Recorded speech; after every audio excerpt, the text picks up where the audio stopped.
ನಮಸ್ಕಾರ, ಎಲ್ಲ ಹೇಗಿದ್ದೀರಾ? ಇವತ್ತೊಂದು ವಿಷಯನ ಹೇಳಬೇಕು ಅಂತ ಅಂದ್ಕೊಂಡೆ. ಏನು ಅಂತ ಹೇಳಿದ್ರೆ, ನಾಟಿ ಕೋಳಿಗಳಿಗೆ ಗೊರೆ ರೋಗ ಬಂದರೆ ಯಾವ ರೀತಿಯಾದಂಥ ಔಷಧಿಯನ್ನು ಮಾಡಬೇಕು, ಅದಕ್ಕೆ ಯಾವ ರೀತಿಯಾದಂಥ ಔಷಧಿ ಹಾಕಿದ್ರೆ ಆ ಒಂದು ಗೊರೆ ರೋಗ ಸಂಪೂರ್ಣವಾಗಿ ನಿವಾರಣೆ ಆಗುತ್ತೆ ಅಂತ ಹೇಳ್ಬಿಟ್ಟು ಈ ಒಂದು ವಿಡಿಯೋದಲ್ಲಿ ತೋರಿಸ್ತೀನಿ. ನೀವೇನಾದರೂ ನನ್ನ ಚಾನಲನ್ನು ಮೊದಲನೇ ವೀಕ್ಷಣೆ ಮಾಡ್ತಾಯಿದ್ರೆ ದಯವಿಟ್ಟು ಸಬ್ಸ್ಕ್ರೈಬ್ ಮಾಡ್ಕೊಳ್ಳಿ ಅಂತ ಹೇಳಿ. ನೋಡಿ, ನೀವು ಮನೆಯಲ್ಲಿ ಹೊಸದಾಗಿ ನಾಟಿ ಕೋಳಿನ ಸಾಕಬೇಕು ಅಂತ ಇರ್ತೀರ. ಈ ಮರಿಗಳಾಗಿರಲಿ, ದೊಡ್ಡ ಕೋಳಿಗಳೇ ಆಗಿರಲಿ, ಯಾವುದಾದ್ರು ಒಂದು ಸಾಮಾನ್ಯವಾಗಿ ರೋಗ ಬರುತ್ತೆ. ಆ ಒಂದು ರೋಗಗಳಿಗೆ ನೀವೊಂದು ಕೆಲವಷ್ಟು ಮೆಡಿಸಿನ್ಗಳನ್ನು ಇಟ್ಕೊಳ್ಬೇಕಾಗುತ್ತೆ, ಔಷಧಿಗಳನ್ನು. ಹಾಗೆ ಈ ಒಂದು ಮುಖ್ಯವಾಗಿ ಈಗ ಸದ್ಯ ಏನು ಅಂತ ಹೇಳಿದ್ರೆ, ಕೋಳಿಗಳಿಗೆ ಗೊರೆ ರೋಗ ಅಂತ ಬರ್ತಾ ಇದೆ. ಆ ಒಂದು ಗೊರೆ ರೋಗಕ್ಕೆ ಯಾವ ರೀತಿಯಾದಂಥ ಔಷಧಿ ಮಾಡಬೇಕು ಅಂತ ಹೇಳ್ಬಿಟ್ಟು ಹೇಳ್ತೀನಿ. ಇವಾಗ ಇದಿಷ್ಟು ನೋಡಿ, ಇವಾಗ ಸಣ್ಣ ಸಣ್ಣ ಮರಿಗಳು, ಇದಕ್ಕೆ ಸುಮಾರು 15 ದಿನ ಹಿಂದೆ ಸ್ವಲ್ಪ ಗೊರೆ ರೋಗ ಇತ್ತು. ಇದರಲ್ಲಿ ಕೆಲವೊಂದಷ್ಟು ಮರಿಗಳು ಸತ್ತೋದ್ವು. ನಾನು ಆವಾಗ ಏನು ಮಾಡೋದು ಅಂತ ಹೇಳಿದ್ರೆ, ಕೆಲವೊಂದು ಮೆಡಿಸಿನ್ಗಳನ್ನು ತಂದಾಕಿದೆ. ಅದರಿಂದ ಈ ಒಂದು ಮರಿಗಳಿಗೆ ಸರಿ ಆಗಲಿಲ್ಲ. ನಮ್ಮ ಮನೆಯಲ್ಲಿ ಇವಾಗ ಸರಿಸುಮಾರು ಒಂದು 30ರಿಂದ 40 ಕೋಳಿಗಳಿವೆ. ಆ ಒಂದು ನಾಟಿ ಕೋಳಿಗಳನ್ನು ಹೇಗೆ ಸಂರಕ್ಷಣೆ ಮಾಡೋದು ಅಂತ ನನಗೆ ಗೊತ್ತಾಗ್ತಾ ಇರಲಿಲ್ಲ.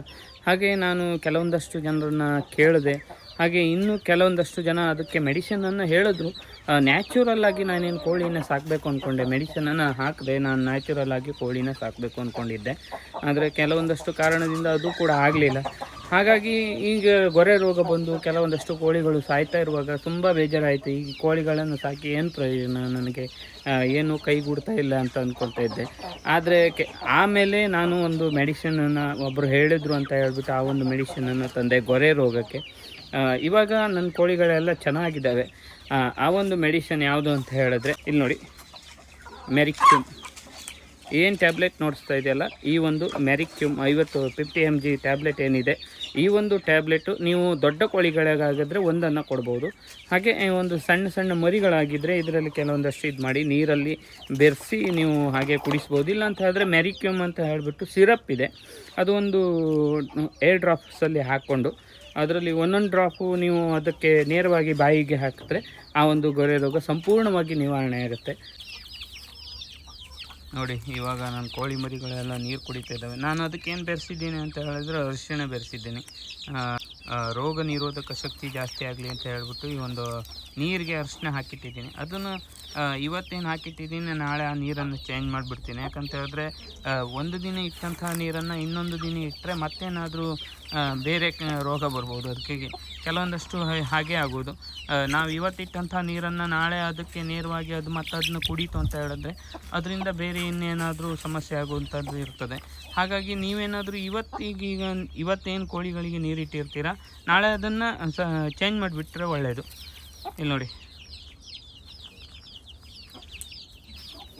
ಹಾಗೆ ಇಲ್ಲ, ಈಗ ಒಂದೆರಡು ಹೂಂಜುಗಳಿದ್ದಾವೆ ನೋಡಿ, ತೋರಿಸ್ತೀನಿ. ಏನೋ ಬೆಳ್ಳು,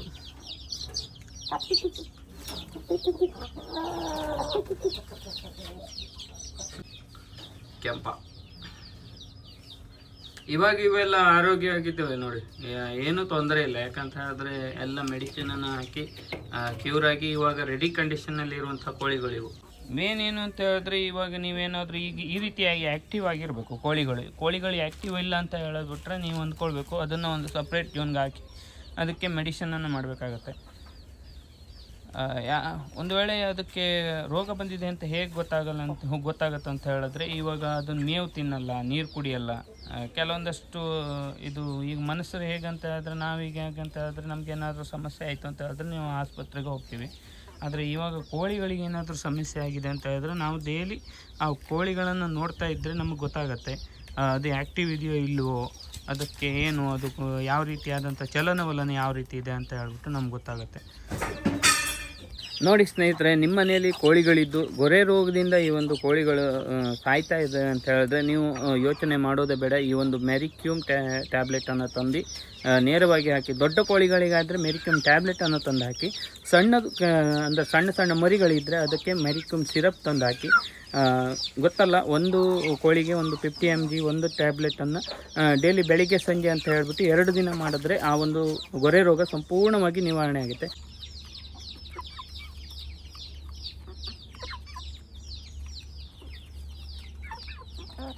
ನಾನು ನನ್ನ ಕೋಳಿಗೆ ಏನು ಕೋಳಿಗಳನ್ನು ಸಾಕಿದ್ದೀನಿ, ನನ್ನ ಕೋಳಿಗಳಿಗೆ ಈ ಒಂದು ಗೊರೆ ರೋಗ ಬಂದಾಗ ನಾನು ಈ ಒಂದು ಮೆಡಿಸಿನನ್ನು ಹಾಕಿ ನನ್ನ ಕೋಳಿಗಳಿಗೆ ಸಮ ಆದಮೇಲೆ ನಾನು ಇವಾಗ ಹೇಳ್ತಾ ಇದ್ದೀನಿ ನಿಮಗೆ. ಇಲ್ಲಂತ ಹೇಳಿದ್ರೆ ನಾನು ಯಾರಿಗೂ ಹೇಳ್ತಾ ಇರಲಿಲ್ಲಾಗಿತ್ತು. ಯಾಕಂತ ಹೇಳಿದ್ರೆ ನಮ್ಮ ಕೋಳಿಗಳಿಗೆ ಯಾವ ರೀತಿಯಾಗಿ ನಾವು ಒಂದು ಮೆಡಿಸಿನನ್ನು ಮಾಡ್ತೀನಿ, ನಮ್ಮ ಕೋಳಿಗಳು ಹೇಗೆ ಸರಿಯಾಗಿದ್ದಾವ ಇಲ್ವಾ ಅಂತ ಹೇಳಿಬಿಟ್ಟು ನೋಡಿಕೊಂಡು ನಿಮಗೆ ಹೇಳ್ತಾ ಇರುವಂಥದ್ದು.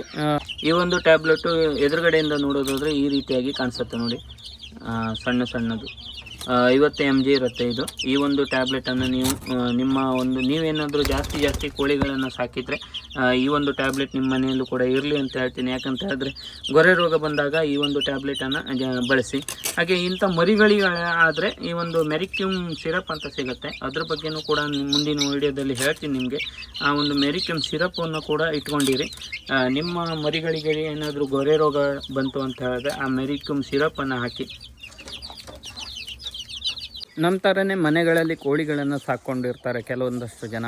ಅವ್ರಿಗೆ ಈ ಒಂದು ಕೋಳಿಯ ಈ ಗೊರೆ ರೋಗಕ್ಕೆ ಯಾವ ರೀತಿಯಾದಂಥ ಔಷಧಿಯನ್ನು ಮಾಡಬೇಕು ಅಂತ ಗೊತ್ತಿರುವುದಿಲ್ಲ. ಹಾಗಾಗಿ ನೀವು ಈ ಒಂದು ವಿಡಿಯೋನ ಶೇರ್ ಮಾಡೋದ್ರಿಂದ ಅವರಿಗೂ ಕೂಡ ತುಂಬ ಸಹಾಯ ಆಗುತ್ತೆ. ಈ ಒಂದು ಗೊರೆ ರೋಗವನ್ನು ಕಂಟ್ರೋಲ್ ಮಾಡೋದಕ್ಕೆ, ನಿವಾರಣೆ ಮಾಡೋದಕ್ಕೆ ತುಂಬ ಸಹಾಯ ಆಗುವಂಥದ್ದು. ಈ ಒಂದು ವಿಡಿಯೋ ನಿಮಗೆ ಇಷ್ಟ ಆಗಿದ್ದರೆ ದಯವಿಟ್ಟು ಲೈಕ್ ಆಗಿ, ಶೇರ್ ಆಗಿ, ಕಮೆಂಟ್ ಮಾಡಿ, ಹಾಗೆ ಜಾಸ್ತಿ ಶೇರ್ ಮಾಡಿ ಅಂತ ಹೇಳ್ತೀನಿ. ಈ ಒಂದು ಗೊರೆ ರೋಗ ಸಾಮಾನ್ಯವಾಗಿ ಎಲ್ಲ ಕಡೆಯೂ ಹಬ್ಬಿರುವಂಥದ್ದು. ಈಗ ಇತ್ತೀಚಿನ ದಿನಗಳಲ್ಲಿ ಗೊರೆ ರೋಗನೇ ಜಾಸ್ತಿ ಇರುವಂಥದ್ದು. ಈ ಒಂದು ಗೊರೆ ರೋಗಕ್ಕೆ ಈ ಒಂದು ಔಷಧಿಯನ್ನು ಹಾಕಿದ್ರೆ ಇದರಿಂದ ಸಂಪೂರ್ಣವಾಗಿ ಆ ಒಂದು ಗೊರೆ ರೋಗ ನಿವಾರಣೆ ಆಗುತ್ತೆ. ನಿಮಗೆ ಇಷ್ಟ ಆಗಿದ್ದರೆ ದಯವಿಟ್ಟು ಲೈಕ್ ಆಗಿ, ಶೇರ್ ಆಗಿ, ಕಮೆಂಟನ್ನು ಮಾಡಿ ಅಂತ ಹೇಳ್ತೀನಿ. ಧನ್ಯವಾದ. ಮುಂದಿನ ವಿಡಿಯೋದಲ್ಲಿ ಸಿಗ್ತೀನಿ.